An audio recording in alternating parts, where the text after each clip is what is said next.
GT Holidays, South India's #1 travel brand. You know you are special when you're with GT Holidays. எங்க சேதாரத்துக்கு மேல கொடுத்தீங்கன்னா உங்க காசை waste பண்ற மாதிரி தான்.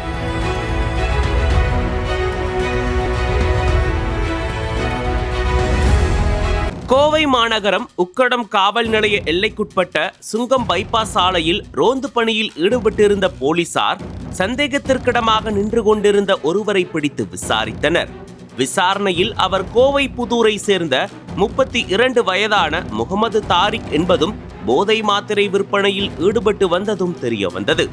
உடனடியாக அவரை கைது செய்த போலீசார் அவரிடமிருந்து 1470 போதை மாத்திரைகளை பறிமுதல் செய்தனர். தொடர்ந்து நடத்திய விசாரணையில் புனேவில் உள்ள ஒரு மருந்து கடையில் குறைந்த விலைக்கு இந்த மாத்திரைகளை வாங்கி கோவைக்கு கடத்தி வந்து அதிக விலைக்கு விற்பனை செய்து வந்தது தெரிய வந்தது. மேலும் இவர் மீது ஏற்கனவே கஞ்சா மற்றும் போதைப் பொருள் வழக்குகள் நிலுவையில் இருந்த நிலையில் அவரை நீதிமன்றத்தில் ஆஜர்படுத்தி சிறையில் அடைத்தனர். இதேபோல் பெங்களூரு பகுதியிலிருந்து மெத்தபெட்டமைன் எனப்படும் உயர்தர போதைப் பொருள் கோவைக்கு கடத்தி வரப்படுவதாக மத்திய உளவுத்துறைக்கு கிடைத்த ரகசிய தகவலின் அடிப்படையில் கவுண்டம்பாளையம் பகுதியில் உதவி ஆய்வாளர்கள் சேகர், தனபால் தலைமையிலான போலீசார் ரோந்து பணியில் ஈடுபட்டிருந்தனர். அப்போது கேரள மாநிலம் இடுக்கி மாவட்டத்தை சேர்ந்த ரமேஷ் என்பவரை பிடித்து விசாரித்தனர். விசாரணையில் கோவையில் உள்ள இளைஞர்கள் மற்றும் ஐடி நிறுவன ஊழியர்களுக்கு இவர் தொடர்ந்து இந்த போதைப் பொருள் விற்பனை செய்து வந்தது தெரிய வந்தது.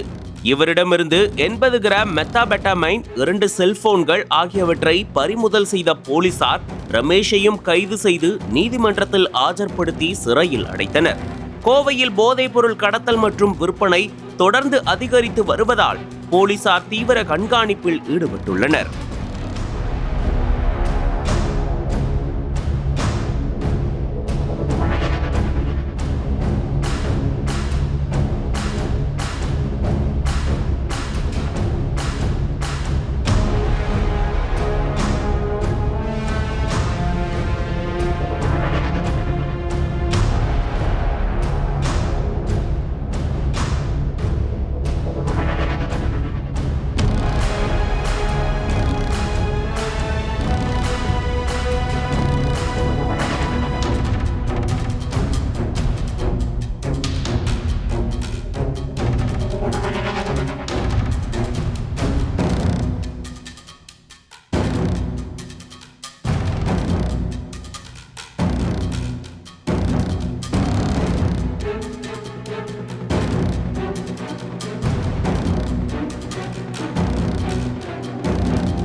அனல் பறக்கும் செய்திகளை அப்டேட் செய்து கொள்ள நக்கீரன் களத்தை இப்பவே சப்ஸ்கிரைப் பண்ணுங்க.